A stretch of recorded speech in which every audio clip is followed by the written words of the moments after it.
Hola, ¿qué tal? Hoy tenemos de nuevo con nosotros al profesor Roberto Maragó.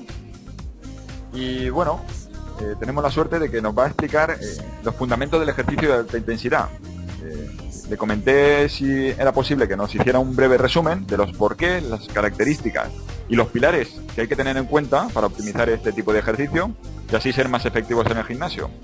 Y lo que le pedí a Roberto es que nos explicara esto con un lenguaje llano y que la gente pudiera entenderlo sin tener ni entrar en tecnicismos, cosa que agradezco. ¿Qué tal, Roberto? ¿Cómo estás?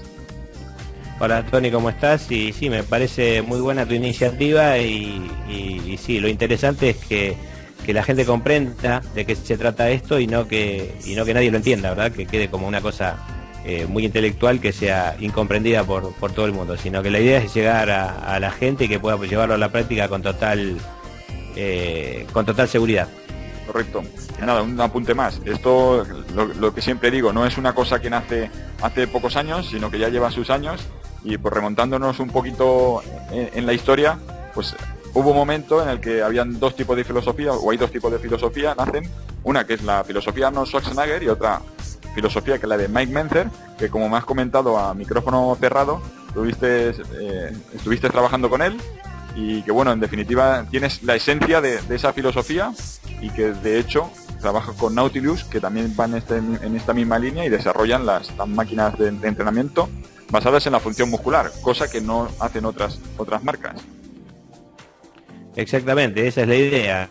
Es decir, no acomodar tanto, como dije en la primera presentación, no acomodar tanto el cuerpo al entrenamiento, sino hacerlo al revés, adaptar el entrenamiento al cuerpo. ¿Sí? Las condiciones, las características fisiológicas del cuerpo son inmodificables, no pueden ser modificadas, pero sí podemos modificar el entrenamiento de manera tal que se acomode a ese tipo de fisiología. Lo mismo con la función muscular, es decir, la función muscular y las partes corporales humanas es única y no pueden modificarse. Entonces lo que tenemos que hacer es desarrollar instrumentos de ejercitación que se adapten a la función de las estructuras musculares humanas. Eso es lo que básicamente hace Nautilus, ¿verdad? Perfecto, pues nada, bueno, sí. Perdón, sigue. No, está bien. No, que si te parece ya, cuando tú me digas podemos ir comenzando con perfecto, eso es lo que te iba a decir. Gracias, Roberto. No, pues nada, y bueno, vamos a tratar de clarificar algunos conceptos que son muy importantes para que la gente pueda llevar a la práctica el entrenamiento en el gimnasio con total corrección, si te parece. Cuando concurrimos a un gimnasio con el objetivo de embarcarnos en un plan de entrenamiento, estamos provocando una demanda sobre el cuerpo humano, ¿sí? Eso es una imposición de una demanda. Estamos ejerciendo efectivamente una demanda impuesta. Esa demanda impuesta recibe el nombre clínico de estrés. La palabra estrés, si bien está en boga desde hace bastantes años hasta la fecha, es uno de los términos menos entendidos en toda lo que es la fisiología humana, ¿sí? Creo yo que esto se debe a que la palabra estrés en realidad no está proviniendo de la medicina, sino que proviene de la ingeniería. Para darles un ejemplo, cuando dos placas de cualquier material están en contacto y ejerciendo presión una contra la otra, se dice que en el punto de unión ese material está sufriendo un cierto nivel de estrés, un cierto nivel de tensión que puede provocar la ruptura o la fractura del material en cualquier punto de la unión. Ahora, el médico canadiense, el doctor Hans Seal, identifica el fenómeno del estrés en el cuerpo humano y comienza a darle validez clínica, ¿verdad? Y lo define de esta manera. El estrés en sí mismo es todo lo inespecífico que induce cambios específicos en un sistema biológico. ¿Qué significa esto? Que el fenómeno que produce el estado de estrés en el organismo puede venir de cualquier fuente. Sin embargo, siempre la respuesta que el organismo va a dar a ese sometimiento a cualquier agente productor de estrés va a ser siempre la misma, ¿sí? También el estrés es un estado que se manifiesta en todas las reacciones de adaptación de un organismo viviente. Es decir, donde hay adaptación, hay estrés, ¿sí? Y por lo tanto es el denominador común de toda la fisiología de la adaptación. Donde hay una forma, cualquiera sea, de adaptación en el organismo, hay un nivel de estrés presente. Si, por ejemplo, la luz desapareciera en este momento, mis pupilas se dilatarían para poder captar una mayor cantidad de luz. Eso provoca una situación de estrés en el organismo con una situación bioquímica interna determinada.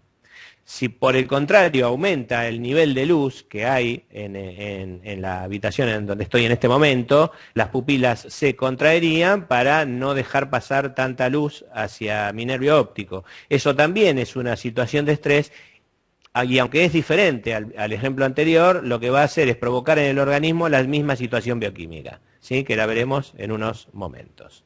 Ahora bien, el estado del estrés se caracteriza por una evolución trifásica, una evolución en 3 fases, ¿sí?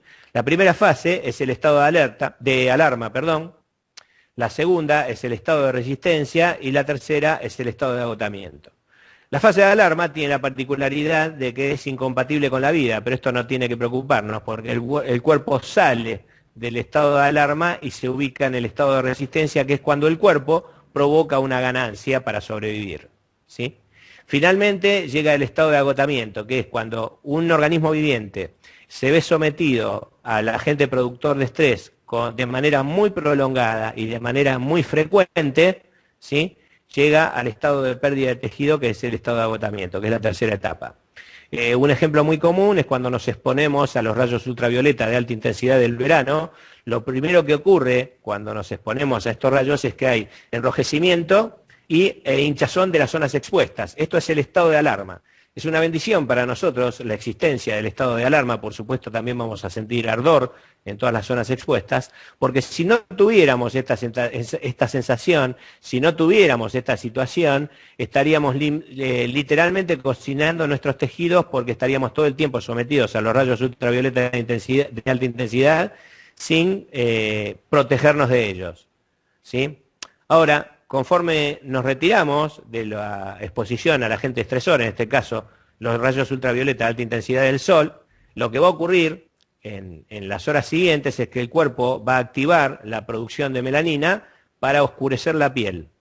Si bien para nosotros se podría decir que la situación del oscurecimiento de la piel, directamente el bronceado, es una situación cosmética o estética, para el cuerpo es una barrera de defensa que hace que la piel sea más resistente para poder resistir los futuros ataques a los que se pueda ver sometida, ¿sí? Que en este caso sería la futura exposición a los rayos ultravioleta de alta intensidad del verano.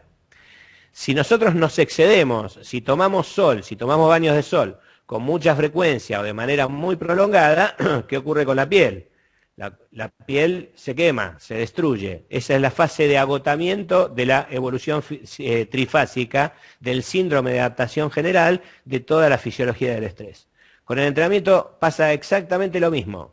Si nosotros concurrimos al gimnasio para entrenar, el agente productor de estrés, por supuesto, es el entrenamiento en sí mismo. El entrenamiento nos pone en la fase de alarma, es decir, al día siguiente de haber entrenado nos vamos a sentir agotados, vamos a sentir que hay inflamación de los tejidos que han sido entrenados el día previo y un ligero malestar en todo el cuerpo. Eso es la fase de alarma de toda la fisiología de la adaptación.